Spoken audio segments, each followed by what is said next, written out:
Good evening, everyone. I hope that you are safe and doing well at your respective home.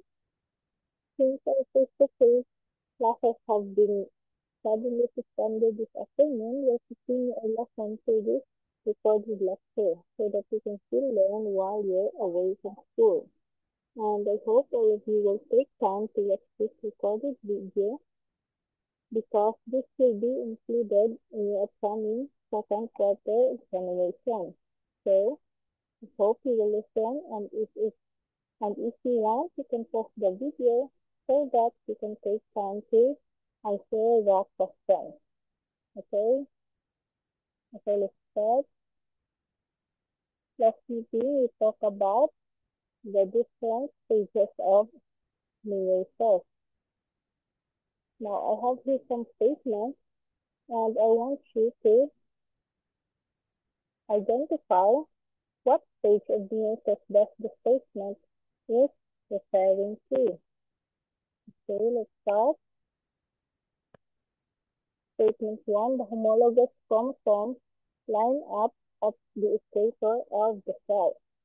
Like I said at our discussion last week in class, when we talk about homologous chromosomes, it refers to the meiosis 1. Any stages sa meiosis 1 class na ang iyong gamit na term is the homologous chromosome. So, it refers to the different stages in meiosis 1. And this one specifically said that homologous chromosomes line up at the equator. It refers to the stage metaphase 1 of the meiosis 1. Metaphase 1 siya. Next, the cells divide, forming 4 unique haploid cells.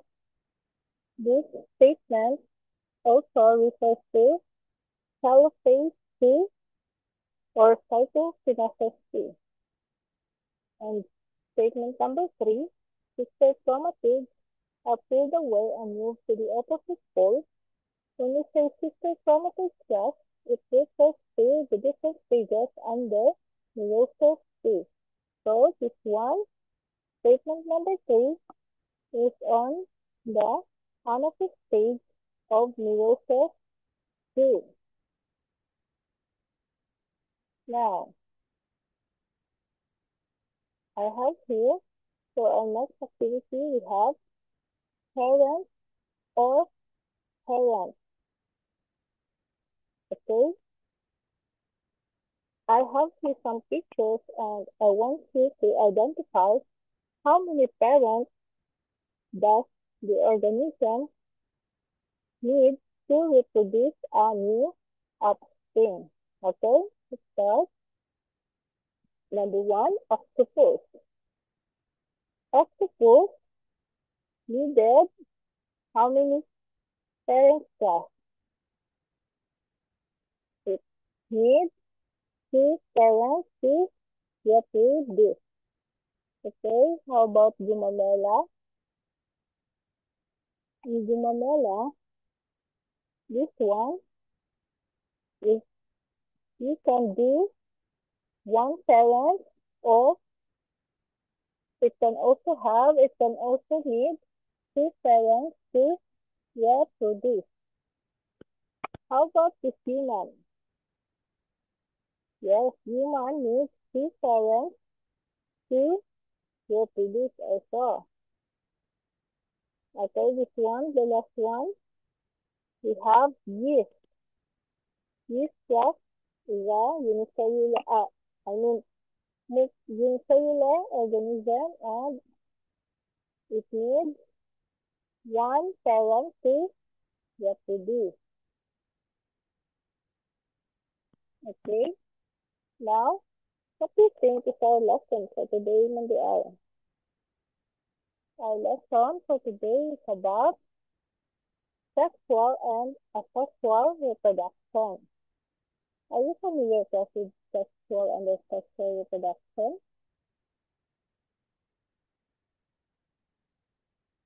Later this in our lesson, we will tackle what is sexual and asexual reproduction and what are the differences.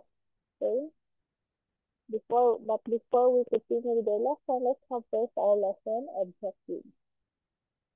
Our lesson objectives are define sexual reproduction and asexual reproduction, differentiate sexual and asexual reproduction, and lastly, appreciate the importance of reproduction for the continuation of life. Okay? Now, before we continue with our discussion, let's have first unlocking of vocabulary. I have here some terms that later on you will be encountering as we go through with our lesson. So let's start with asexual reproduction. Asexual reproduction is a process of combining genetic information from two individuals to create a genetically unique offspring. We also have sexual reproduction. It is a form of reproduction that involves a single parent and produces offspring that are genetically identical clones of the parent. Okay, now I have here some pictures and I want you to analyze the type. I want you to analyze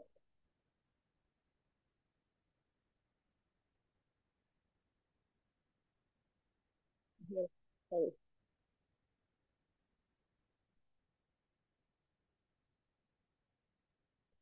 Okay, you can tell chicken with egg. And this one is the second picture is a hydra with buds, and the last one is a strawberry plant with runners. Now, what can you say about this picture? What can you say about this picture and how do you notice about these organisms? What do you notice about this when this organism produces offspring? Okay? Familiar naman sa ito ng mga manuklas nyo naman nyo sa inyo, mga palibalay o kanang usa murag dili kay taning duha kaning strawberry kay wala man ta dili kay init man ta kanitong hydra di po pud ni nato familiar pero kanang chicken murag familiar ta ani di ba ang chicken kay inig mag-reproduce they will lay eggs or mag-upahay ang manok then mangitlog na dayon ang hen anya anha na sa mag-reproduce. This picture class have something to do with our lesson this evening or for our lesson today, which is the sexual and asexual reproduction. Now let's go to what is asexual, what is sexual reproduction really is. Sexual reproduction occurs when a female gamete, a sex cell, unites with a male gamete. And its offspring is a genetic combination of the mother and the father. As you can remember, class, during our last lesson with the different stages of meiosis, during phase 1, we have this event called crossing over, wherein one of the chromatids of the paired homologous chromosome cross over to the another, and they will exchange genetic material. And this exchanging of genetic material resulted to the differences of the offspring, the uniqueness of the offspring. Okay, sexual reproduction also ensures that the offspring are genetically different from their parents and even their siblings.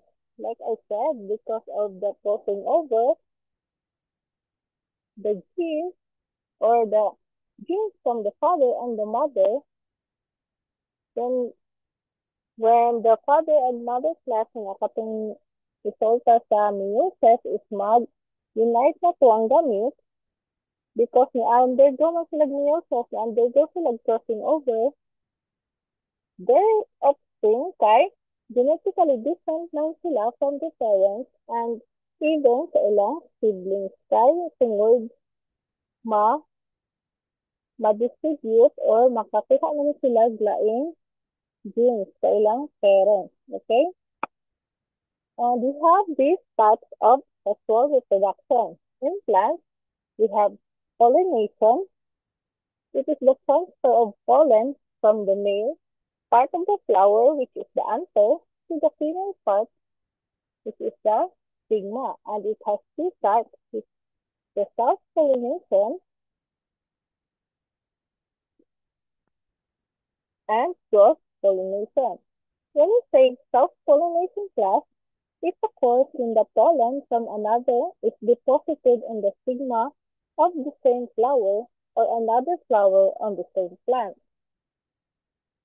And it occurs in flowers where the stamen or mature flowers where the stamen and carpel mature at the same time and are positioned so that the pollen can land on the flower stigma. Kabantay mo, anak ko, let's take for example the gumamela flower. Kapag mo nang may part nga, parang sa tumong ganit taas din. Inyo nang gunitan more sa may speaking speaking a substance. That part class is the pistil of the flower. Ang nasa sulod na, kanang murag mo, dito mo atas ang pollen, murag gitawag og anto. Ngadto siya mo atas ang pollen, ngadto mo pilit ang pollen during pollination. And when we say cross-pollination, it is the transfer of pollen from another anther of a flower to the stigma of another flower on a different individual of the same species. So, ang kalahian sa self-pollination class and sa cross-pollination, ang self-pollination is this, the same flower, pero the same flower ang pag-pollinate while ang cross-pollination is from a different individual of the same species. Lain na siya nga type sa flower. Okay, nasabtan na ba? Next, we have asexual reproduction. In asexual reproduction class, one parent organism produces offspring without meiosis and fertilization. Kaning asexual class, di ba ang ating hibaw sa ang gamit kung underdog meiosis ay ang cell underdog meiosis ang germ cell to produce the gamit. But in asexual reproduction class, dili siya undergo ang cell of meiosis and fertilization. And also, the offspring inherit all their DNA from one parent.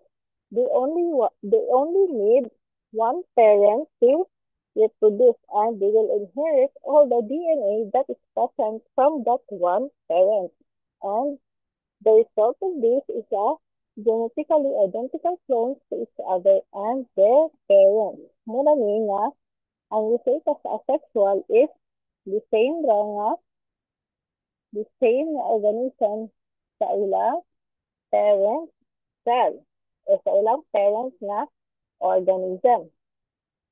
There are many types of asexual reproduction. Number one, we have binary fission. It is a type of asexual reproduction wherein a cell divides to produce two identical cells. Let's take, for example, class ang bacteria. Di ba as we discussed last time during our topic in prokaryotic na ang mga bacteria, ang mga prokaryotic organisms, they will divide asexually or they will produce asexually through binary fission. Muna sa binary fission kasi kung matunga ra sila class, mo-duplicate ra sila without undergoing meiosis. And we also have budding. It is when a new organism or offspring grows off the side of an adult through a part called bud. For example, class, katong picture galing highlight the hydra, di ba kuan ka lang may mutubo ra sa daplin, mutubo sa, for example, ang tanom, then sa kilid niya may mutubo, or Have you seen a cactus? Sa kuan mag-cactus class nga. Kabantay mo sa cactus nga. May mutubo siya sa field. Sa cactus, tinong sa cactus. Nasa gamay nga mo, mutubo nga another nga cactus. Yes, that's what we call budding class. That's an example of a budding nga pag-reproduce. We also have fragmentation. This happens when a piece of an individual breaks off and a brand new organism forms around that breaking piece. Kaning fragmentation food class, let's take for example sa mga starfish. Ang starfish ka, kung maputlan siya or maputol lang isa niya ka galamay o tentacles sa tawagan na nila, katong naputol nga part class, pwede ra to sa tubuan na pod og bag-ong organism or katong mother nga or katong parent nga kuan, parent nga organism, pwede ra sa to sa tubuan og bag-o na pod nga organism. That's what fragmentation is.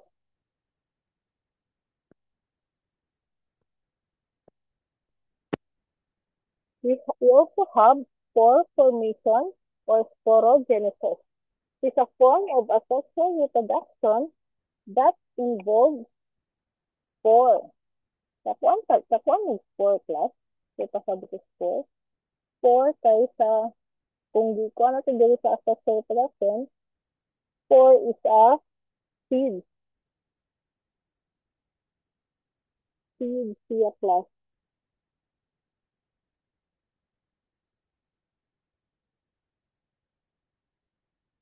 Yes, it's a spore from the word spora, meaning seed, and genesis, meaning birth or origin. These reproductive cells, mga dormant na sa class, and they serve as, ang kaming sporogenesis class, they serve as seeds by serving as dispersal unit. Mura sa mag-kuan class. Mag-germinate na sila para maghimo na sa bagong na po sa nga kuan, individual or bagong organism. We also have parthenogenesis from the Greek word parthenos, meaning virgin, and genesis, meaning birth or creation or origin, is when an offspring comes from an unfertilized egg. Kanitong parthenogenesis class, mag-reproduce siya. Ang iyang way sa pag-reproduce is through unfertilized egg. Ibig sabihin, hindi na nila kailangan na another egg or another, what do you call this one? Another cell to reproduce. Kaya bisag unfertilized ang egg, ano nila class, pwede silang mag-reproduce. Like, for example, ang mga Komodo dragon class. Yes, parthenogenesis po na sila class. Depending po na sila class, di ay sa ilang environment ang parthenogenesis.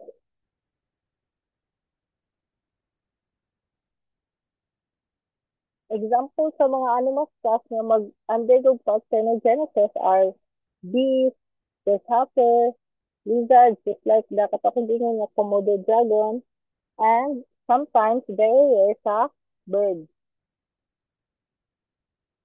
Okay. Now let's compare between sexual and asexual reproduction. Down the number of organisms involved in asexual, one parent only, while in sexual, it needs two parents are required to mate. Kailangan of two parents ang sexual, and asexual only need one parent. Cell division, asexual, cell divides by mitosis or fission, budding or regeneration, and in sexual, cell divides by meiosis. And the advantages of asexual reproduction class is it is time efficient. Ibig sabihin, anytime It takes only a short time for them to reproduce, and they don't need to search for mates, and they also require less energy. Because ang asexual class, dili na kailangan niyaglaing self, they can reproduce by themselves, so they reproduce rapidly o mas fast sila and effortless para nila ang pag-reproduce. Di na kayo siya mag-require of too much energy. While in sexual class, they have variation. Ang offspring have variation because, as I said, they go sila crossing over, and also unique because they have an exchange in genetic material, and also the organism is more protected from the environment. Ibig sabihin, class, ang organisms na mabuo through sexual reproduction are more resilient or more, ang tawag dito, mas madaling maka-adapt sa environment kaysa asexually reproduced organisms. And the disadvantages of these are asexual reproduction, it has no variation. Ibig sabihin, class, kung ano yung parents ng organism that reproduce asexually, their offspring also looks like them. Pareho na sila og itsura. So if the parent has a genetic disease, the offspring does too. Naapot siya kay because they inherit all the DNA traits, the trait genes of their parents. While in sexual reproduction, it requires two organisms and requires more energy. And in the evolution of sexual reproduction there is a very little chance of variation with sexual reproduction, while in sexual reproduction, it leads to genetic variation in new generations of offspring. And this is fundamental to evolution class. Involvement of sex cells in a sexual reproduction, there is no formation or fusion of gametes or sex cells, while in the sexual reproduction, formation and fusion of gametes occurs, and they are found in lower organisms, and in sexual they are in higher invertebrates and all vertebrates. Unit of reproduction class in a sexual may be the whole parent body, a bud, a fragment, or a single somatic cell.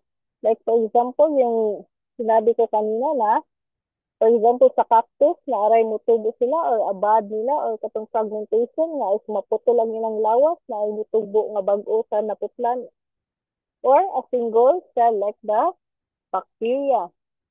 And in sexual reproduction, they need gametes, the sex cell and sperm cell.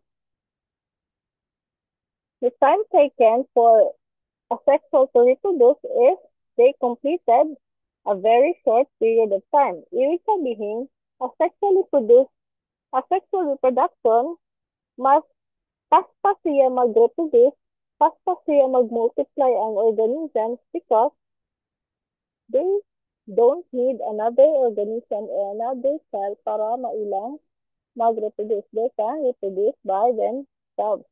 And in sexual reproduction, it can take 3 to 7 months to complete. Just like, for example, sa pregnancy class, it takes how many months? 9 months to produce another organism or another offspring. And the number of offspring in asexually, it can have 2 or more organisms, 2 or more offspring, depending on the organisms. And in sexual reproduction, it can have 1 or more. Di ba kay naman tayo mga twins, triplets. So, number of offspring in sexual reproduction can be 1 or more depending on the organism. Nasabtan mo ba, class? Okay, now for our next activity, we have an activity entitled Who Am I? Now for this activity, you can pause the video so that you can answer the question. Okay, you will just classify if the clue given is sexual or asexual. Okay, number one, I reproduce by budding like a hydra. Budding class is a type of an asexual reproduction. So this one is, number one is asexual reproduction. Number three, I need two parents. Ah, unsa man tong mag-need og duha ka parents to reproduce? It is sexual reproduction. Number three, I have offspring identical to myself. This one also refers to asexual reproduction. Number four, I involve the union of egg and sperm. So, katong mag-involve og egg and sperm or naay gamit na involve, it refers to sexual reproduction. Last number five, I can reproduce quickly without a mate. Oh, kapag kung di yung ganun, nga sila mag-reproduce, hindi na kailangan laing organism, laing cell para mag-reproduce. Yes, they are asexual reproduction or katong mga ma-undergo asexual reproduction nga mga organisms. Okay? Now,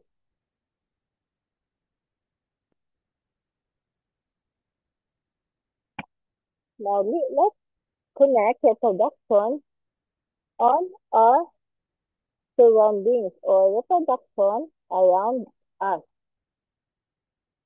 I have here a question and I want you to ponder on it, understand the question, and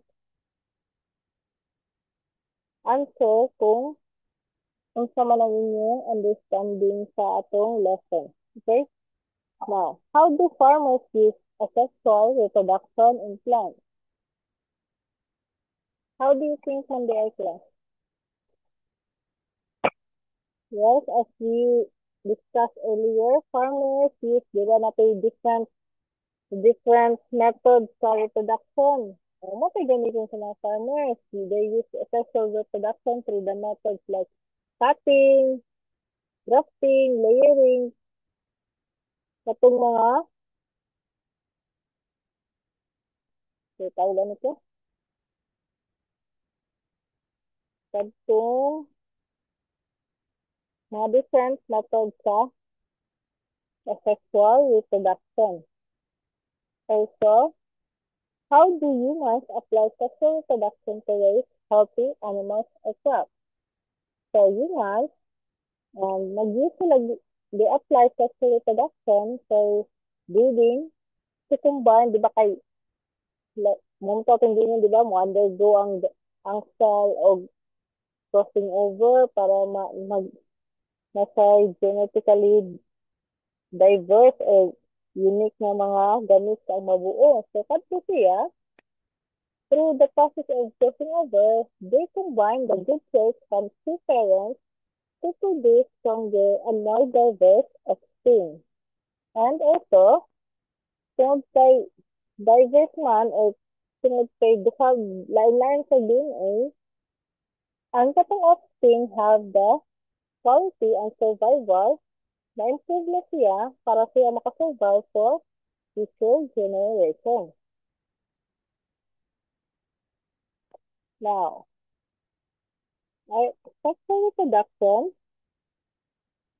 we have here the statement, incomplete statement, sexual reproduction involves blank parents and produces blank offspring.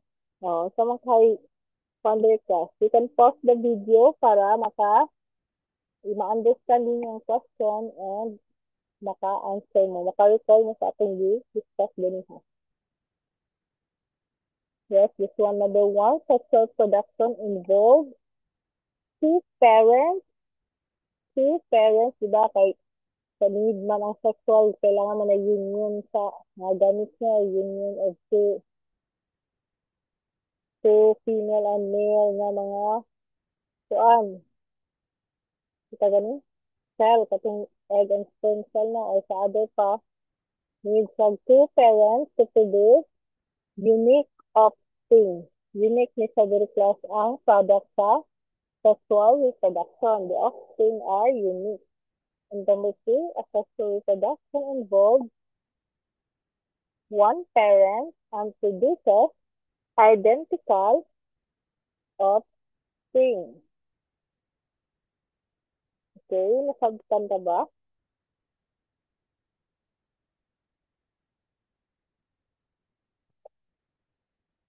Okay, that's it for our lesson this evening. I hope na nakasabot lang tanan, naka-understand lang tanan sa lesson. And I hope na mag-inyo submit tanawon nga video because this will be a part of your examination. Some questions are from this topic, so I hope na you will take time to watch this recorded lesson. And also, announcement, I will be sending siguro sa video. Yes, I will be sending a recorded video for our review for the upcoming exam kay wala pa man tayo, naghuwat pa man tag one until further notice naman ang atong classes. So, I will be sending a recording of our um, review for the review sa atong subject para sa exam. Okay? Okay, thank you class and goodbye.